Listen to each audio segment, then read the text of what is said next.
Good afternoon. Thank you for all of you for joining us this afternoon.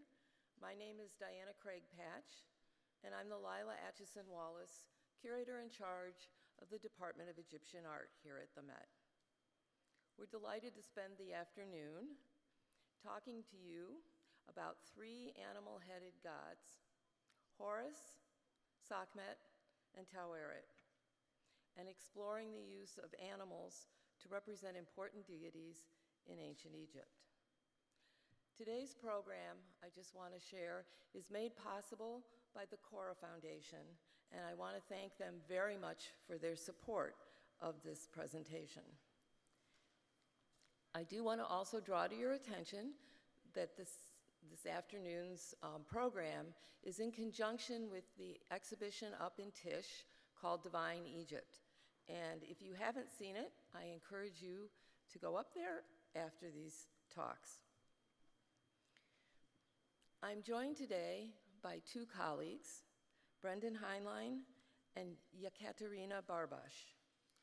And so I'm going to introduce them now, and then they will just come up and give you their short presentations on Horus and Sakhmet. Brendan is a research associate in the Department of Egyptian Art at the Met, and he was my partner in implementing Divine Egypt's exhibition. He earned his PhD from the University of Chicago in 2020.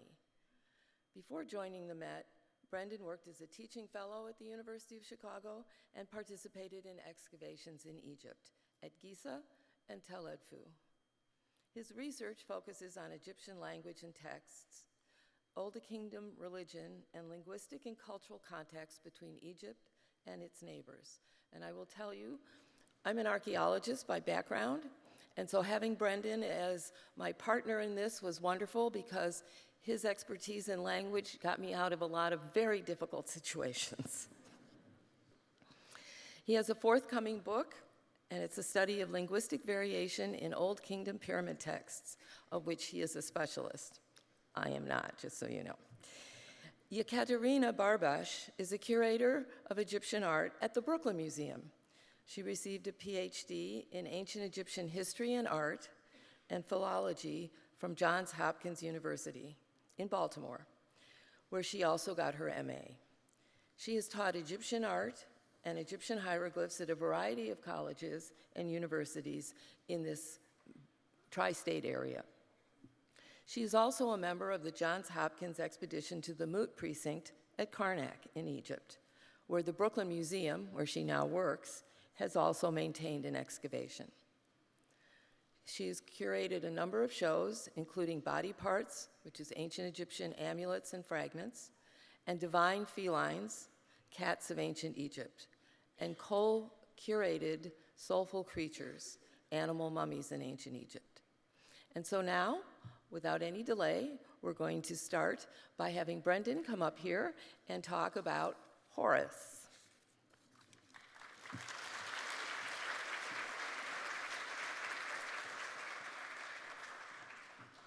All right. Thank you, Diana. Thank you all for coming. Yes, this is the signature image for Divine Egypt. Go up and see it if you haven't already.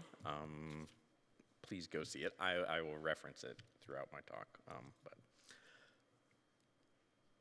Okay, so to start off today, I will be talking about one of the earliest, most important, and also best known ancient Egyptian deities.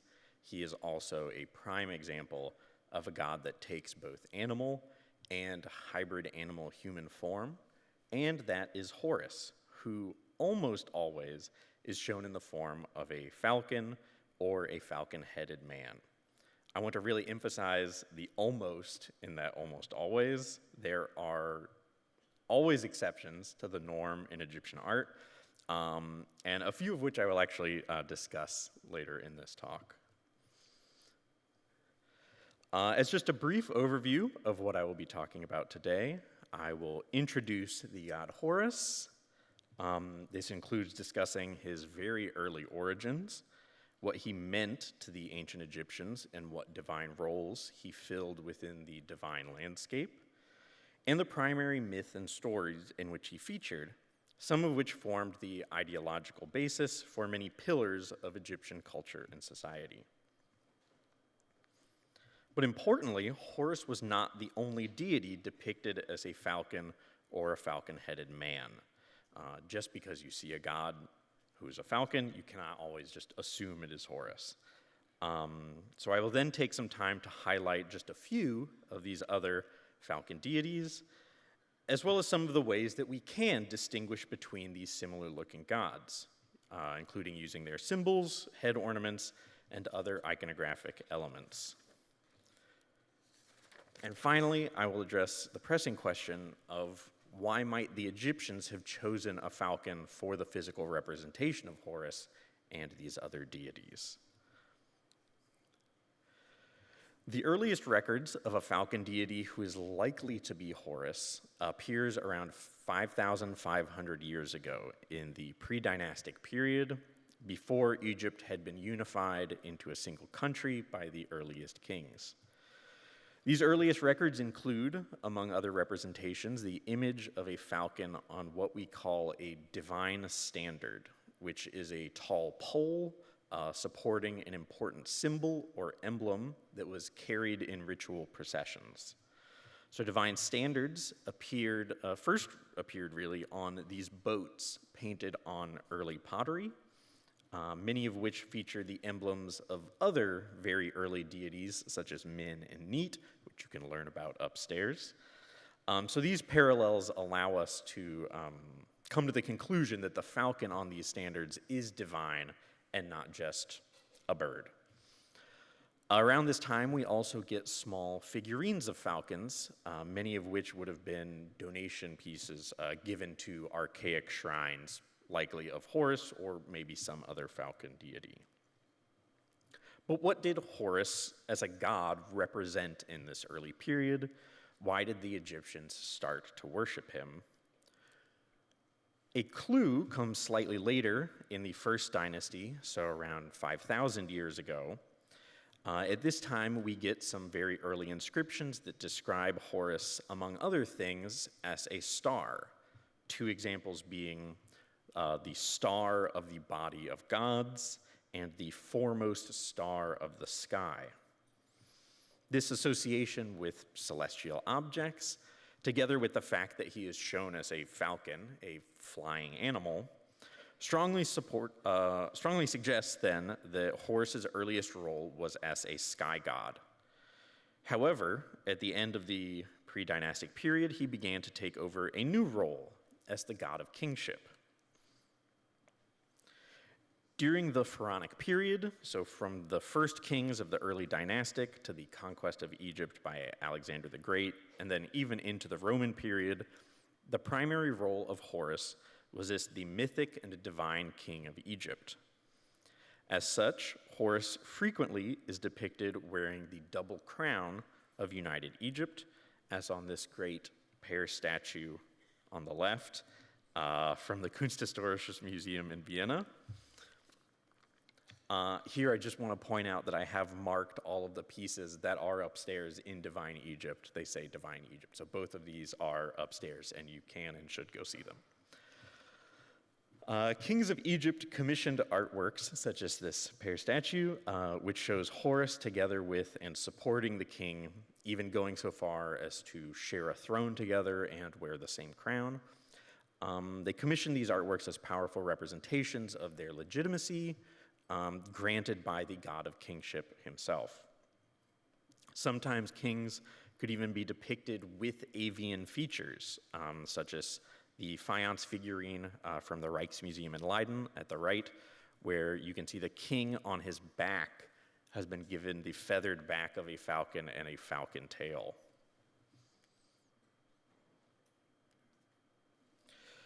This close association between king and Horus is perhaps best represented in the so-called Horus name, which was one of the 5 special names and titles that a king took upon coronation. The Horus name of the king was written in this special frame called a serech, which was topped by a falcon, and it identified the king as a form or a manifestation of Horus. At the left, you can see an early Serach with the Horus name of the second dynasty king Raneb, which is from the Met's own collection. The identification of the king as an earthly embodiment of Horus can lead to some very interesting scenes in which one form of Horus is essentially interacting directly with another form of Horus. A great example being this lintel, also from the Met's collection, where the god Horus, here as a falcon-headed man, gives life in the form of an Ankh symbol to a falcon-formed Horus wearing the double crown of kingship, which forms the top element of a Serach containing the Horus name of King Amenemhat I. So essentially we have one form of Horus giving life to another form of Horus, a little self-serving in my opinion.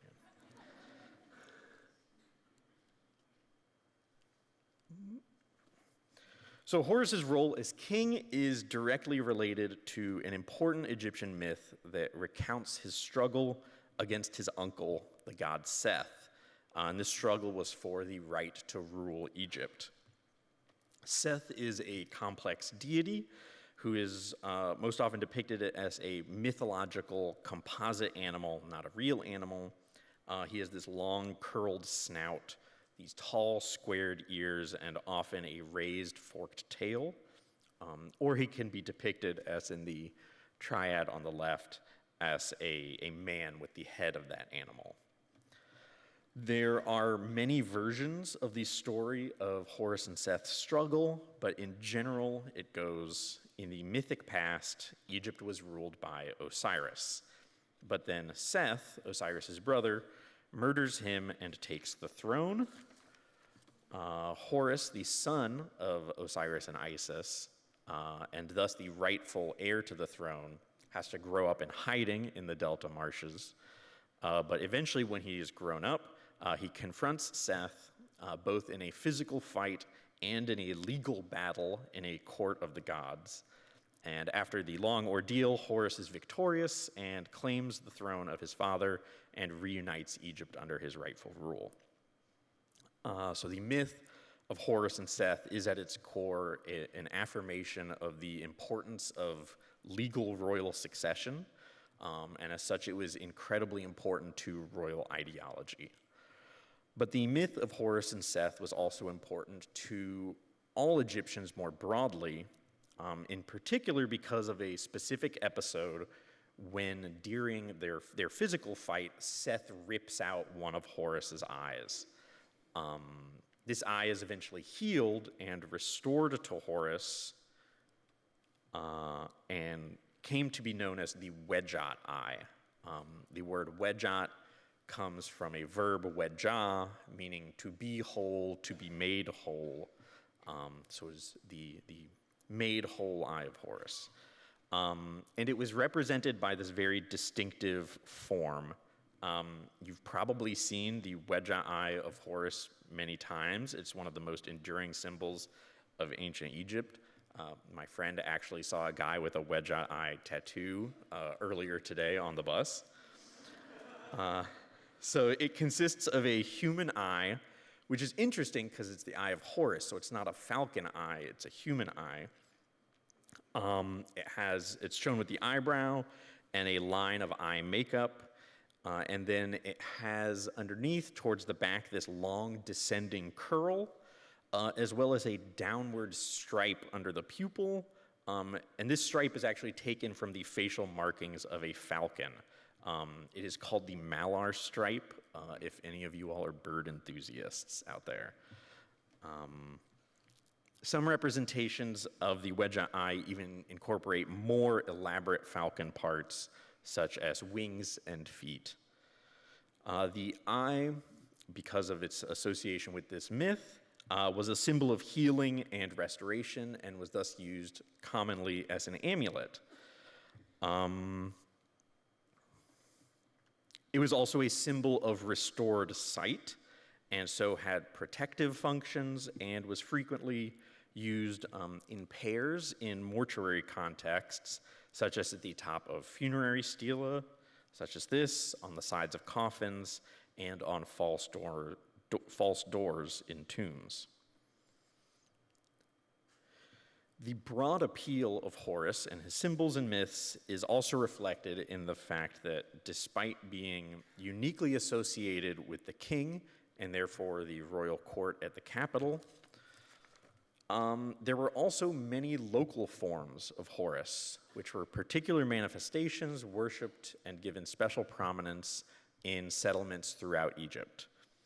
Some of these local Horuses have special unique iconography, but others are just identified in the text, given epithets that reference their geographical associations.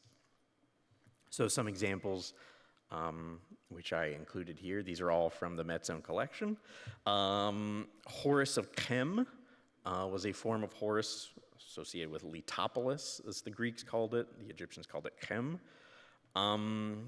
Horus of Chem might have usurped his prominence at that settlement from a different falcon deity worshipped there earlier named Kenti-Irti, whose name literally means the foremost of eyes. There's also Horus of Nekhen, one of the earliest forms of Horus. Typically, he is represented as a shrouded, recumbent, laying down falcon, often wearing the white crown of Upper Egypt, as the site of Nekhen, Hierakonpolis, is in Upper Egypt. And Horus of Pe was associated with a settlement in the delta near where Horus was believed to have come of age. So while the vast majority of his representations are as a falcon or a falcon-headed man, it is also important to note that Horus could take other forms. Already in the Old Kingdom, we have a local form of Horus from the settlement of Behdet, or Edfu, that appeared as a winged sun disk, emphasizing his solar nature. This form is a particularly popular motif in ancient Egypt. It was frequently placed above doorways, such as the example you see here from the Temple of Dendur that is outside. In the late New Kingdom, another manifestation of Horus rose to popularity called Horus the Child, known as Harpocrates by the Greeks. Horus the Child was associated with protection and healing, and is depicted as a human child, so in the typical way that Egyptians depicted children, nude with a side lock of hair, sometimes with a finger to his mouth, but Horus the Child often is holding dangerous animals. Also in the Delta, in the late period, Horus of Pe, who we just saw as a falcon-headed man, could also be represented as a lion-headed man, often with one big uraeus on his brow. So that brief introduction to Horus was part one of my talk today. But as I mentioned before, Horus is not the only falcon god. In fact, there are many gods who take the form of a falcon or falcon-headed man. The question then is, how do we tell them apart? And importantly, how did the Egyptians tell them apart? And for that, we have to rely on inscriptions, context, and importantly, iconography. By the way, these drawings were all made by the Egyptian art department's artist, Sarah Chen. She made new drawings of close to 100 gods over the last year, many of which can be seen on the wall text in the exhibition, on the walls of the entrance gallery, and in the coloring book that is now available in the shop. So I can't discuss every falcon god, so instead I'm just going to talk about 5 of the most well-known, the best attested, and also the ones with the most interesting and divergent iconography. Re Harakti is a form of the sun god who is actually merged with a specific manifestation of Horus. Harakti means Horus of the horizon. So Re Harakti is Re, who is Horus of the horizon. As perhaps the most prominent of the many forms of the sun god, Re Harakti is shown as a falcon-headed man, which he borrows from Horus, who wears a sun disk and uraeus, representing Re, on his head. A uraeus being a protective rearing cobra there encircling the sun disk.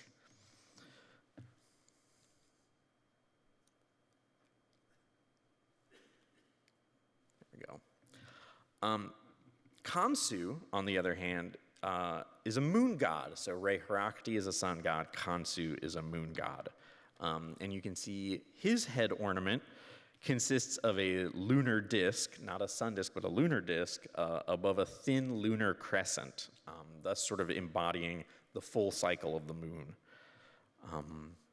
In addition to being represented as a falcon, Khonsu could, and really more commonly, especially later on, be depicted as a shrouded youth with the side lock of youth, but also a grown man's beard, the divine beard.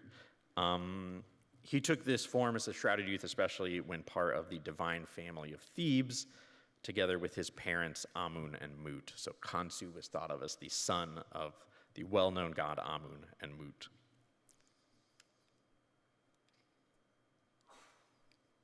There we go. I don't know what I should be pointing at, actually. Montu is a god who is associated with battle and war.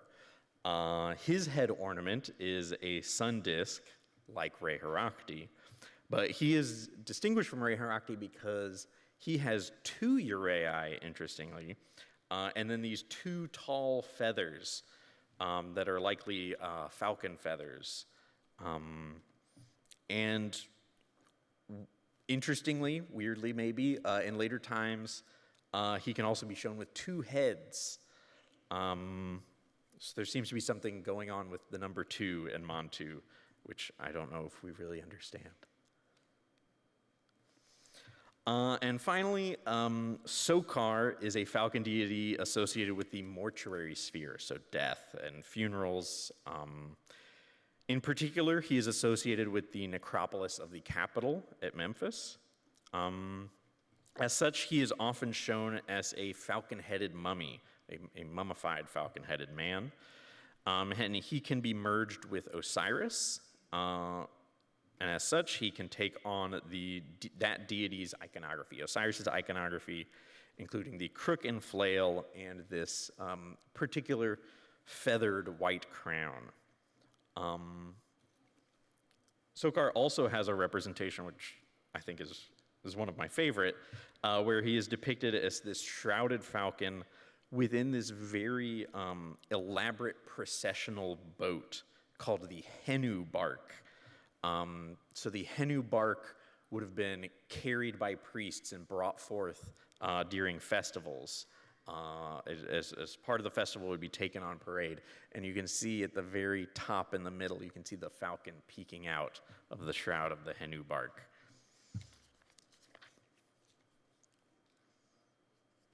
Okay, so now that we have discussed Horus and some of the many other falcon deities, we are left with the question, why was the falcon chosen to represent these gods?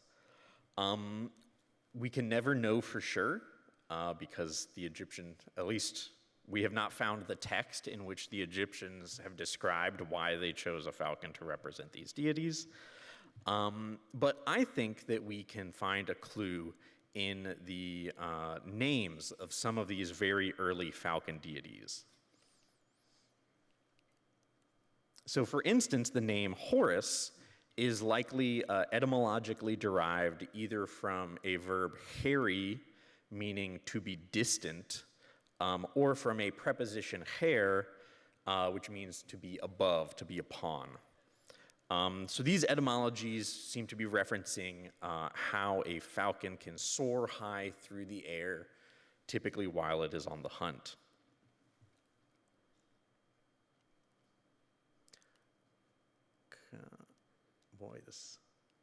There we go.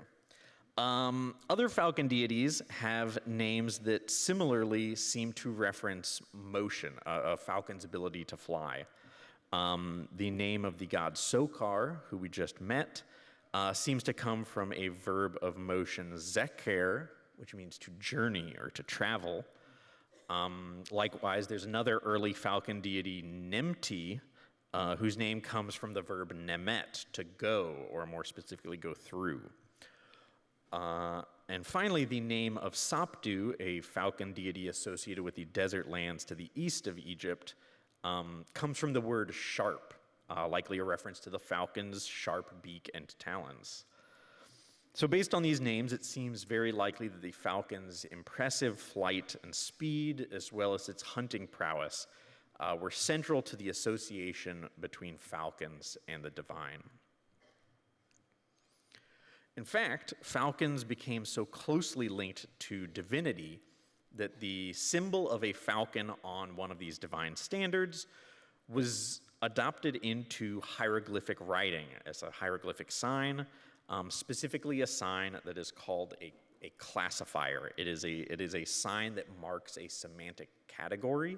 It's not pronounced, it just puts the word into a group.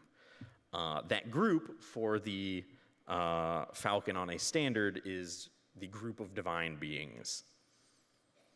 So for instance, the falcon on a standard often appears in the writing of the general word that just means God, Necher. It was also used in the writing of the names of specific deities, such as we see Re, with the falcon on the standard after the spelling of his name. And this includes gods that were not typically represented as falcons. Anubis, represented as a canid, a dog-like mammal, but he can have the falcon on a standard after his name. And, though less often, the falcon on a standard could also be used with the names of goddesses. Here, the name Hathor.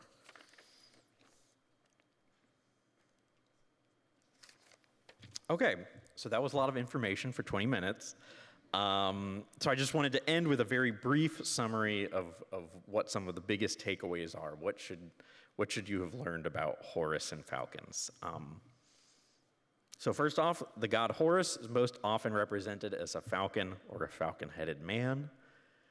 His primary mythological role during the pharaonic period was as the mythic king of Egypt, and as such, he is typically depicted bearing royal regalia, specifically the double crown of united Upper and Lower Egypt. Being so strongly associated with kingship, he was an important state-level deity. However, he also had a number of local manifestations that were associated with specific settlements throughout Egypt, and sometimes regions even beyond Egypt. Importantly, not all falcons or falcon-headed men were representations of Horus. There were a number of other falcon deities who all had different roles, and thankfully, mostly iconography that allows us to distinguish between them, at least most of the time. And finally, from a very early time, falcons were associated not just with Horus and other falcon deities, but could also be used as a broad symbolic prototype for marking divine beings in the hieroglyphic script. Thank you.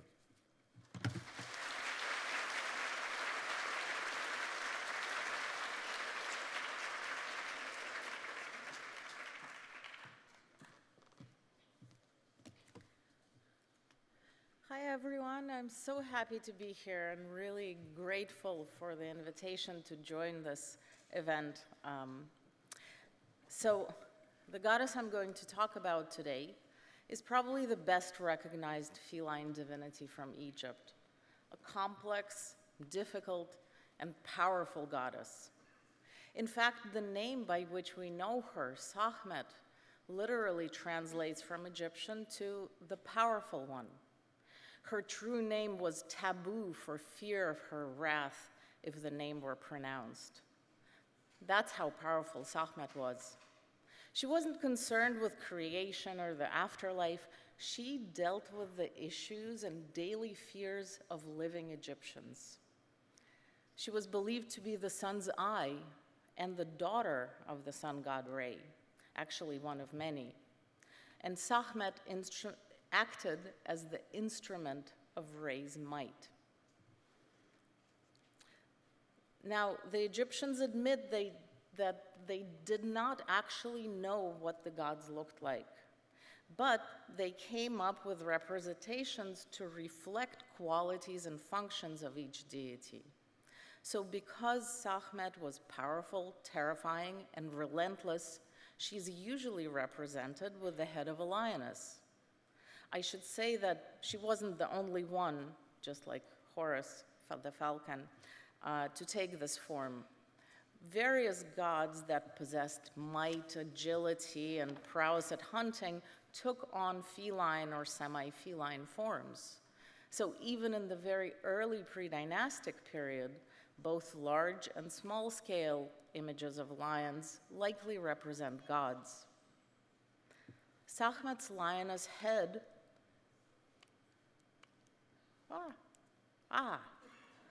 I point that way. Sakhmet's lioness head conveys her terrifying power. The sun disk on her head, of course, connects her to Dad, the sun god, as does the rearing cobra or uraeus, worn also by many other gods and kings. The uraeus is actually there to spit fiery arrows at enemies and all potential dangers. Sometimes she sports two or even many uraei. That's power. Traces of red pigment on the pupils of some Sakhmet statues, so originally she had red eyes, they illustrate her rage and render her as the destructive force of the sun, which itself at times glows red. Now, the fierce lioness head often has daisy-shaped whiskers. When her image is partly human, the body's usually that of a young, fit, healthy, and fertile-looking woman. Her old-fashioned, tight-fitting dress is adorned with daisies on the straps covering each breast, and she often wears bracelets and anklets. It's kind of a fun dichotomy, the scary and cute. One of the things I really love about Egyptian religion is its complexity. It applies to feline goddesses in particular. They represent that wild and risky aspect of femininity, the danger and fierce aggression of a lioness with cubs. At the same time, that hostility and awesome power can be turned around to become a protective force. After all, the lioness is so violent because she's protecting her cubs. As a result, protection and motherly care are important aspects of this goddess. By extension, she becomes a protector of the king and combines destructive potential with maternal characteristics. Early on, it was the aggression, fury, or danger of large cats that were connected to divinity, and their caring and motherly side developed later in Egyptian history. The fierce aggression and caring protection form a duality in Sakhmet, and also in other goddesses of the solar eye. This duality is actually inherent to the way the Egyptians understood the world. For instance, they envisioned the world divided into a proper equilibrium or harmony, symbolized by the goddess Maat, and the chaos of the remaining world, that juxtaposition. They saw their own country as divided into the Black Land, or the mineral-rich Nile Valley, and the Red Land, the dangerous desert on either side. Even the underworld judgment hall of Osiris is called the Hall of the Two Truths. The famous wisdom text from the 2nd or 3rd century BC, known as the Instructions of Acheson, reflects this dual nature of felines, female divinities, and femininity in general. It says, when a man smells of myrrh, his wife is a cat before him. When a man is suffering, his wife is a lioness before him. One of Sakhmet's main functions was safeguarding the aging sun god, another being dispensing his will. So in one myth, known today as the destruction of mankind, Sakhmet does just that and demonstrates the 180 turn that this goddess's nature could take. In this myth, the god Re discovers that rebellious humans are plotting against him and sends his daughter, in lion form, to defend him and to destroy humankind. So she descends to earth as a fierce and probably fearless lioness and begins her violent rampage, killing humans right and left. When Re saw this, he said, wait a minute, and changed his mind, but the bloodthirsty beast could no longer be stopped. So Re and some other gods devise a plan to trick Sakhmet. What they do is they brew hundreds of jars of beer, dye it red, and to make it look like blood, and then flood the earth with it. The plan works, and the appeased and drunk goddess spares humanity. You may be surprised to know, but much of ancient Egyptian religion, which often seems weird and mysterious, is actually based on nature and, well, not that weird. The thing is, at the end of the annual inundation of the Nile, as the waters receded, a reddish-brown color of the ground beneath was revealed, making it look like the waters were reddish. In other words, the red beer that Sakhmet drank, thinking it was blood, symbolizes the inundation's receding waters, which ultimately determined the year's harvest. So Sakhmet came to be responsible for each year's fate and fortune. She determined and protected the seasons, the cattle, and the food supply.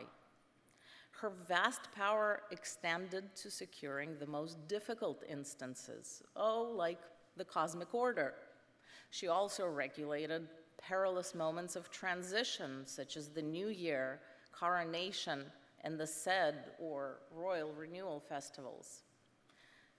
She could also, as you may expect, deal out death, destruction, and disease. Sakhmet and her divine lioness sisters, Bastet and Wajid, commanded disease-wielding demons and controlled the seasons for each year. After all, it was at the end of the inundation that the rodent population and danger of plague increased. So naturally, Sakhmet was also believed to be capable of curing sickness. King Amenhotep III, who ruled in the 14th century BC, commissioned an enormous number of large-scale granite diorite statues of Sakhmet to be set up in his mortuary temple at Qom el-Hatan.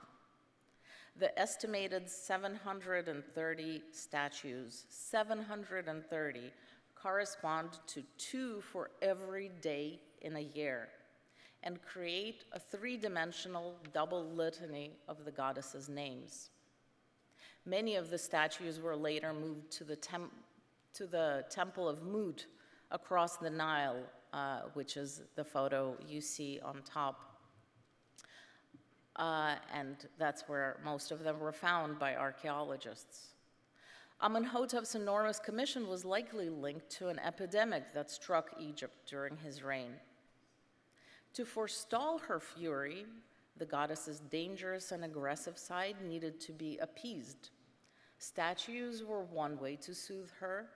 Egyptians also held festivals for the powerful goddess with drink, music, and offerings. A bit more on these later.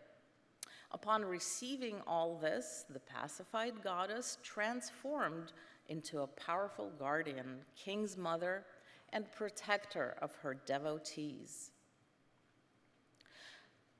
Over the course of this talk, I've mentioned that Sakhmet was only one of the powerful female divinities. I think it's time to say a little more about the others. Close to 40 powerful goddesses including Sakhmet, Bastet, Wadjet, Mut, Tefnut, Shesemtet, Pahet, and Mavdet. I'm not going to name all of them, but all of them could assume feline forms. Each one was known as a daughter of Re and the eye of the sun.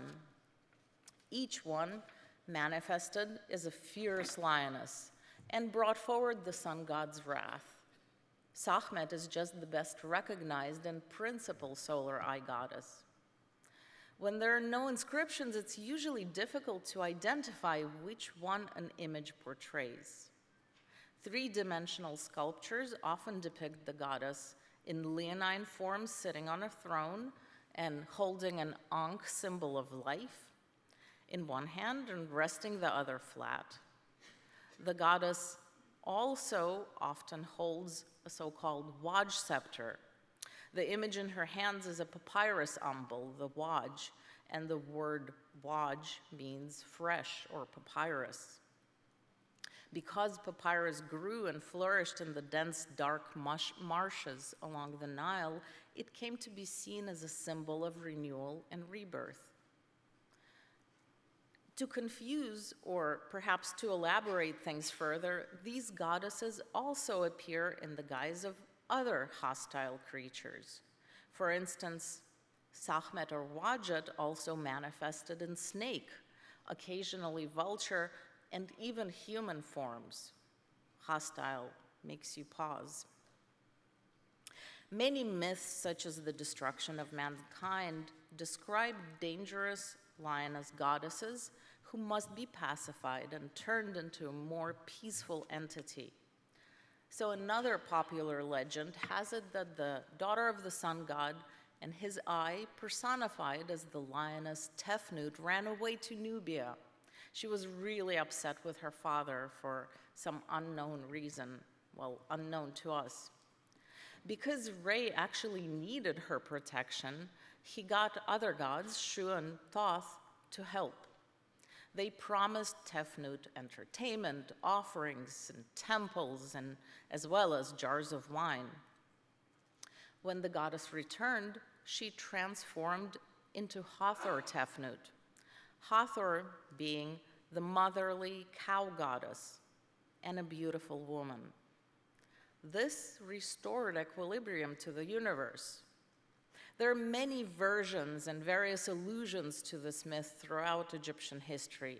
Some early ones connect the distant goddess with Sakhmet rather than Tefnut.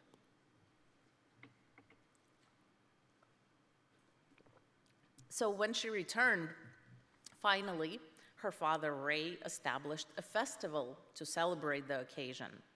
The Dendera temple dedicated to Hathor calls this the very, very great festival. At least 22 temples of the Greco-Roman period celebrated the important return of the wandering goddess. Most of them were dedicated to a female divinity who could at times assume feline form. These temples of leonine divinities usually had a curved lake or pond known as an Ishiru lake. And it's probably because such bodies of water naturally formed at entrances of desert wadis where the wild lions would come to drink. They were believed to be to appease and pacify leonine goddesses such as Sakhmet. In addition, music, dance, and beauty products were used to coax the benevolent goddess Hathor to come out of her furious leonine form. So Sistra, which is the rattles that the king holds on the slide to the left, and other music were played.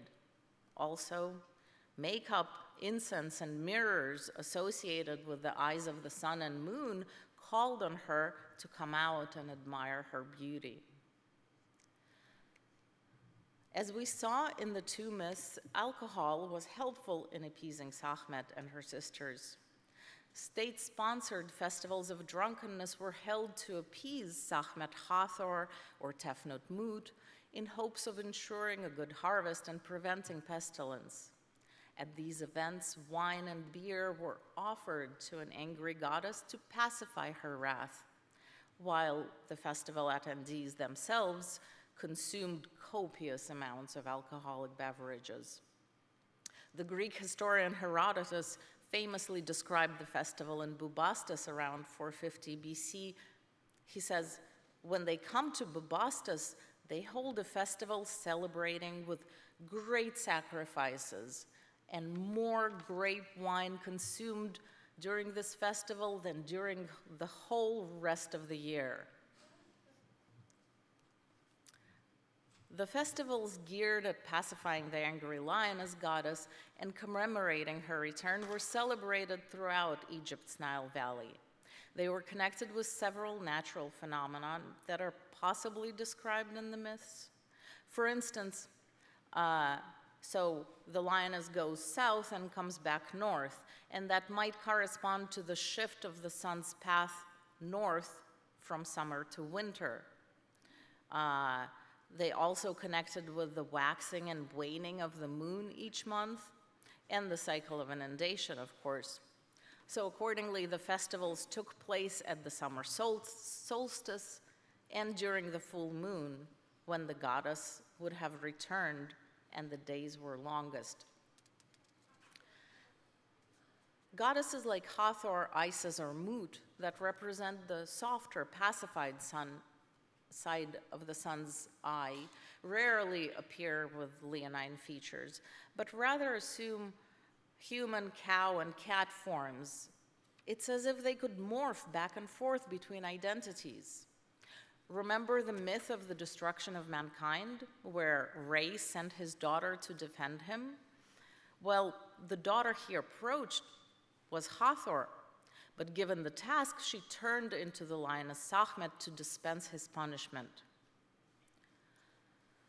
Bastet, probably the oldest attested feline goddess, belongs in this group. She was originally much tougher and depicted as a lioness. Nevertheless, her power was almost always focused on protection.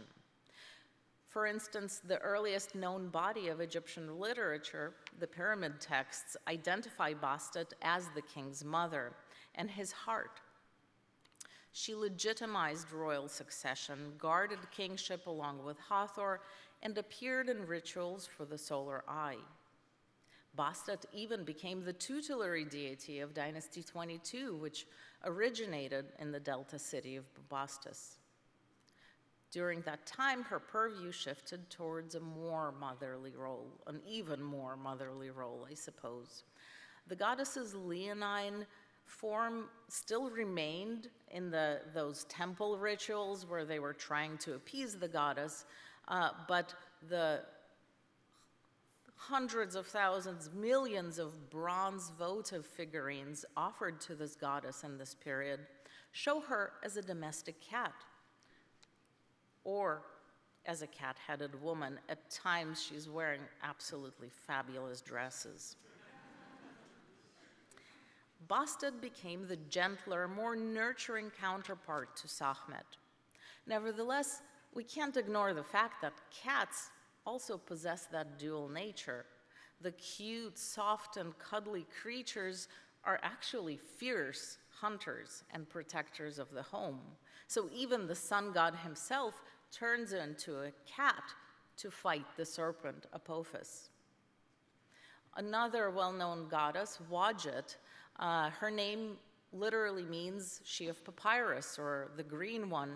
She primarily appears as a cobra, but bronze statues of her as a lioness-headed woman served as containers for mummies of ichneumons, that's a type of mongoose. A purification formula in Greco-Roman temples invokes Wadjet, saying, Sakhmet of yesterday, Wadjet of today. They all seem to be connected and interwoven, and they are. From early on, lioness goddesses were syncretistic. That is, they combined together to form divinities like, for example, Bastet Shesemtet Sakhmet. They merged nuanced individual natures and localities from several entities into one goddess. Sakhmet's veneration expanded from Memphis because of her connections with Bastet, Hathor, Mut, and others. Sakhmet was worshipped along with Bastet in Bubastis. She was the syncretized Sakhmet Bastet along with Wadjet and Litopolis, and the temple of Hathor and Sakhmet is well attested in the Ramesside period at Kamal Hessen, and so on. Perhaps at times aspects of the same divinity, each feline goddess was known as the daughter of the sun god and the solar eye. She dispensed Re's wrath against enemies with her might, teeth, and claws. So the next time you see an ancient Egyptian lioness goddess, especially if there's no inscription, you can safely say that it is Sakhmet, or another one of the solar eye goddesses.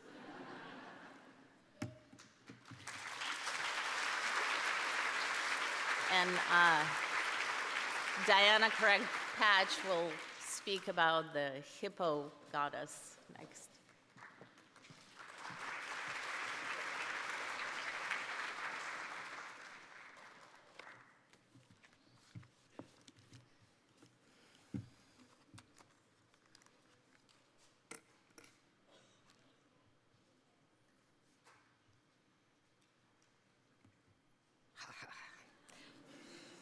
So now you're going to meet a slightly different deity. She's one of my favorites and has been for years. The hippo goddess, and you'll learn why I call her a hippo goddess and not a specific name, is composed of several treacherous animals: a lion, a crocodile, and a hippopotamus. These are three of Africa's deadliest animals. And I don't know, once at a zoo, I was walking through a room and a hippo came in from outside, and there was a fence and a moat, and he stamped his feet when he saw me, and I was terrified.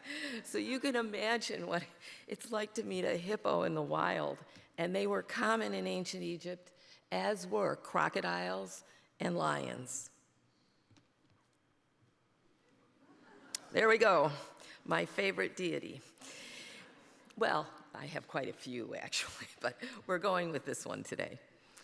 If you consider this superb painted wood sculpture, you will see the face and the ears of a hippo, the paws and the feet of a lion, and the tail running down the back, and often the teeth of a crocodile, that have all been merged together into one individual on the body of a very pregnant woman. Actually, the pregnancy is very interesting because on some of these statues, first of all, the belly is very low, which women in the audience will know means time's almost up, and also the navel is often popped. Again, another indication that what you're looking at is somebody almost about to give birth. It's a great statue. I love that one. I refer to this deity that you've just looked at as a hippo goddess because there is more than one name linked to this image. If you do not have an associated inscription, like Brendan has talked about, and the same with Katya, inscriptions are really sometimes necessary. You don't know which goddess you're looking at. The name that I've used today in the advertisements, Taweret, which is the one that most people are familiar with, is not the most common name for this deity. Ippy, the nurse, is the most common name. Images that integrate an animal form with a human body or a human face with an animal body are very old. We have them as early as 3300 BCE, more than 5,000 years ago, but at that time we really don't know who's being represented. However, there is a fragment of a sculpture that you can see in the exhibition that clearly represents a hippo goddess. You can see the hippo face, the crocodile teeth, the head of a crocodile, the back of a crocodile, it just grows out of her head. And if you look closely, there are long hairs of a lion growing out of the tops of her eyes. And you can see the breasts and the shift in the body that indicates pregnancy. The style of this piece is very early, and I hesitated to date it as early as I think it could be, which is early dynastic, somewhere around 3000 BCE. But even if we put it into the Old Kingdom, it is a very old example of this goddess. We don't know which one, of course.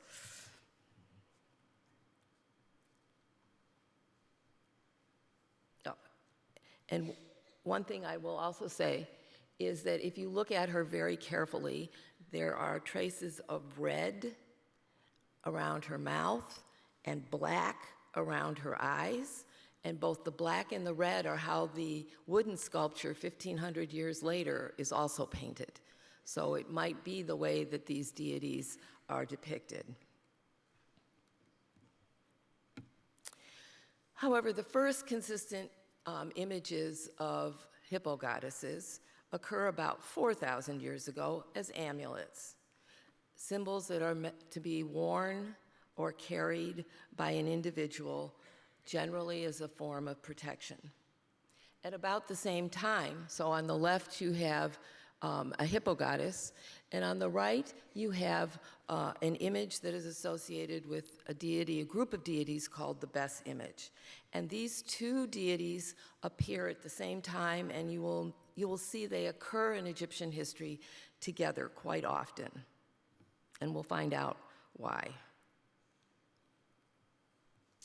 So, as I said, the Bes image and the hippo goddess occur together quite often, and you can see this on a fragment of a wand.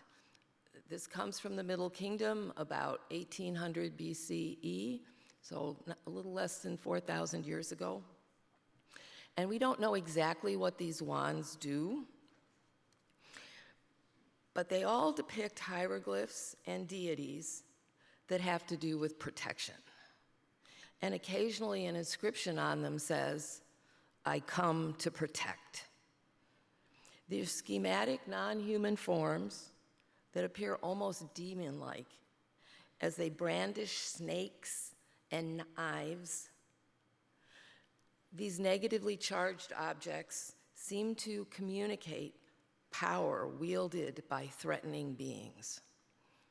Protection.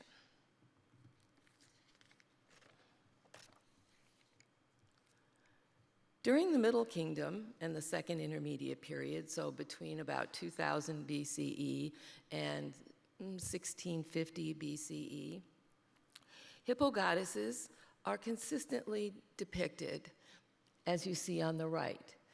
Crocodile tail, hippo mouth, lion hands, and a lion's ruff, which you didn't see on the earlier images. This ruff now becomes consistent, and it turns out to be a very useful dating tool, so that when you have an image with a lion's ruff, you know it has to be before the New Kingdom. That helps, at least, when you have something that doesn't have any historical context. Just so that you realize how complex the Egyptian divine landscape is. If you didn't get it already from Brendan and Katya, here it is again. On the left is a hippo goddess with none of those terrifying, scary imagery. She's just a nice-looking hippo, but her name is Ippy, the nurse. And Ippy the nurse is the most common name associated with these fearsome hippo goddesses. So, again, Egyptian landscape, religious landscape is complicated. Another fragment of these wands may be a little bit easier to see, and I have it because of the clenched things between teeth. This piece on the right is one of my favorites in the museum's collection because it was always identified as a container for eye pigment. And so I went to study it for an exhibition being done by one of my colleagues, and I realized that there is a hole in her mouth. She's a very typical looking second intermediate period hippo goddess. She has the ruff, she has the face, she has the lion's paws and a crocodile's tail. But the hole in the mouth seemed very odd to me until I realized it lined up with the hole in the front of the lid, and there was a hole in the back, and they all lined up. And so when I looked at these wands that come from the same time period, you can see that she clenches things in her teeth, and the one behind her even shows you the snake. Quite often the hippo goddess clenches a uraeus in her teeth. And I think this piece had a wire uraeus, so the snake was in front of her, and the wire went through her mouth, through the lid, and out the back as a form of protection for whatever was contained in the cavity of this piece, which I guarantee you was not eye pigment. I'm pretty sure it was probably a papyrus with a spell on it. It certainly was a very intense way to protect something. In the New Kingdom, at the time of Hatshepsut, Tutmosis III, Amenhotep III, Tutankhamun, all names that I think most of you have heard at one time or another, images of hippo goddesses as small sculptures and stelae continue to illustrate her form. But she's undergone changes in iconography, which is very helpful for those of us who have to date things. I don't know why it changes, but I suspect it has something to do with the Second Intermediate Period, which was a time in which the ruling family in Thebes was under attack. There were invaders in the north and invaders in the south, and they were fighting huge battles for several hundred years. At this time,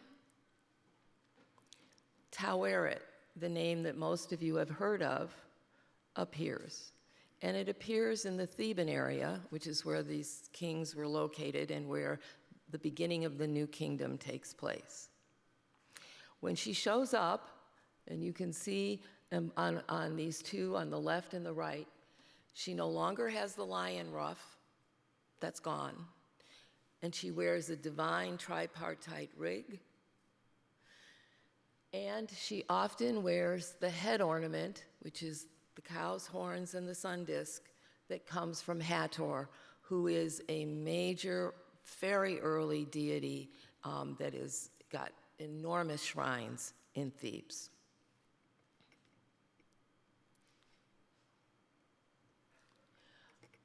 But the hippo goddess never loses her importance as an amulet.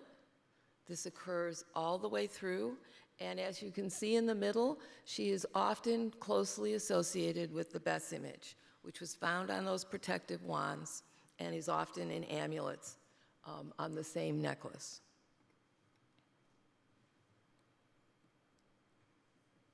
It is in the New Kingdom, granted in Thebes again, that the hippo goddess begins to take on new roles, and this may account for the appearance in the divine wig and with head ornaments.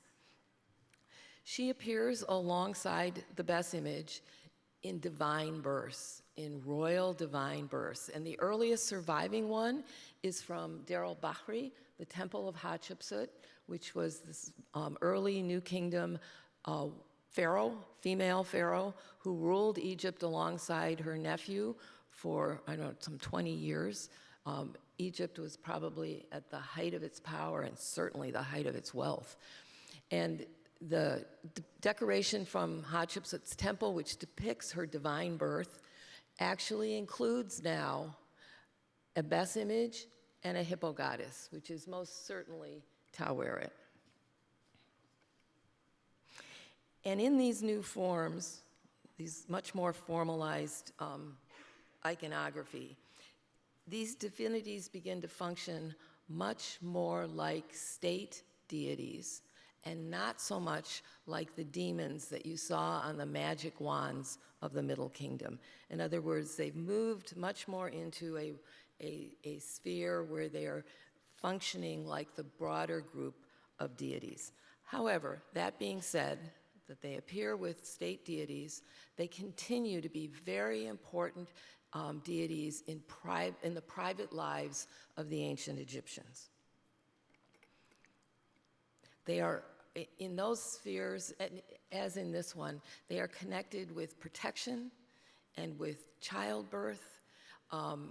They are in people's houses. They decorate cosmetic jars. They are wall paintings. They are on headrests. All things that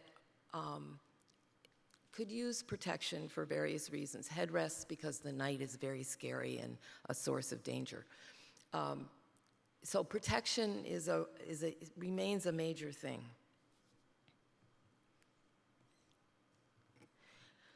As you've already heard several times, concepts in ancient Egyptian religion never disappear.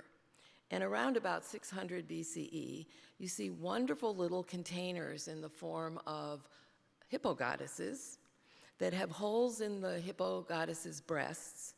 The one from the Louvre even has stoppers, so that they are linked, it's a wonderful piece, they're linked to nursing, to the production of milk, and as if you remember in Katya's, you see the king nursing from many goddesses. And Ipi, who is the very early hippo goddess, is recorded in the pyramid texts as nursing the king. And so it seems in the late period that this part of her responsibilities, her roles that have been there for several thousand years, surface again in this new iconography, which is really wonderful.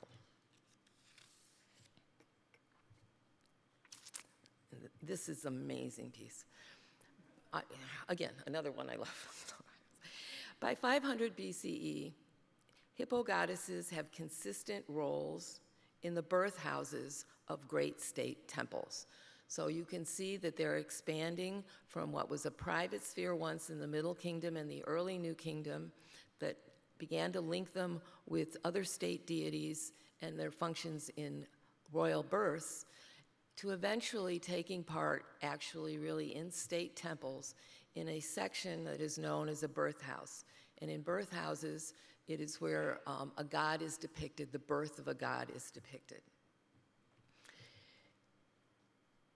This piece, which comes from about, maybe 200 BCE, is an amazing example, just so you know, of the Ptolemaic faience crafts workshops. This is a ceramic that is molded and carved and fired, and the quality of this hippo goddess is amazing. You can see still that she has the tripartite wig, she has a hippo face, the body of a pregnant woman, you can still see the paws, and she has a tail down her back. So it never ever changes. That's a very consistent set of elements.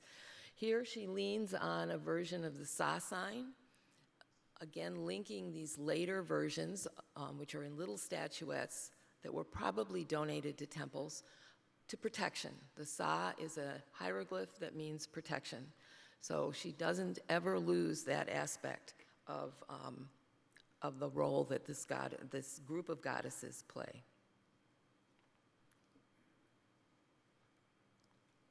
And finally, just to be clear, although we know most of our representations of late hippo goddesses as small little things that were probably made to be donated in the temple now, maybe at the birth houses or somewhere else in the temple, that is not the only time we see statues.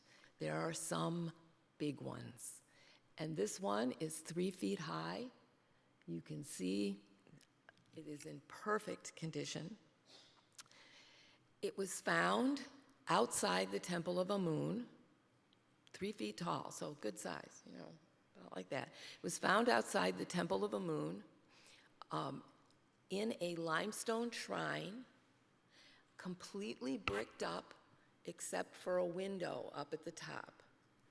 And this, because it's outside the temple, this is something that people could come. Again, they could have her in their house as a little amulet or a small figurine. They could donate a figurine, but they could also go to a shrine that was public and speak to this deity and probably ask for help with protecting an infant, protecting a woman who was about to give birth, and or maybe even fertility.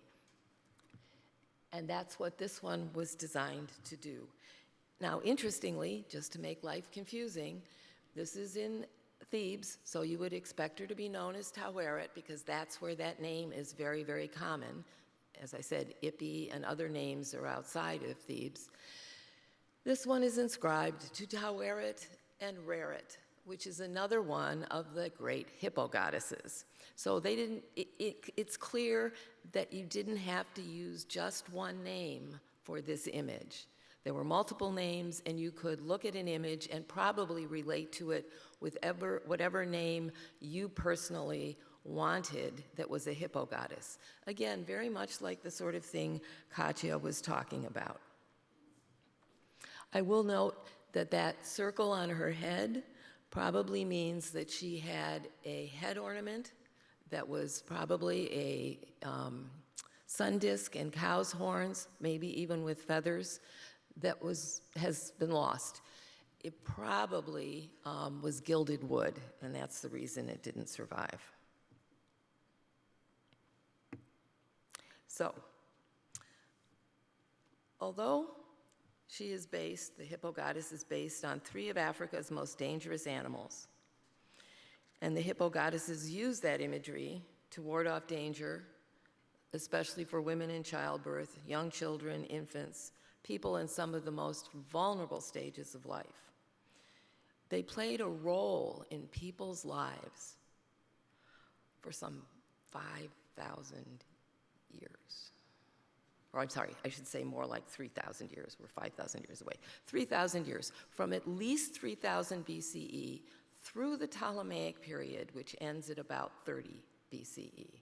So during this incredibly long period of time, this set of goddesses in this trio of animals that was used to scare away anything that might hurt vulnerable people stayed important in the private lives of ancient Egyptians.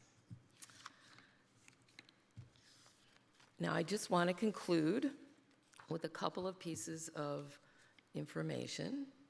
I would like to thank our funders today. This program was made possible by the CORA Foundation, and I'm very grateful to their support. And the Divine Egypt exhibition is made possible by the John A. Moran Charitable Trust, with additional support from the Colekian Fund, Dorothy and Louis B. Coleman, Elena and Sterling Larkin, and Norby Anderson.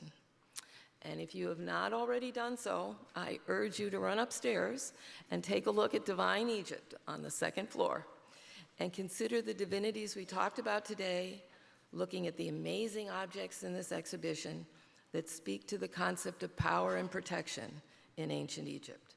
Thank you so much.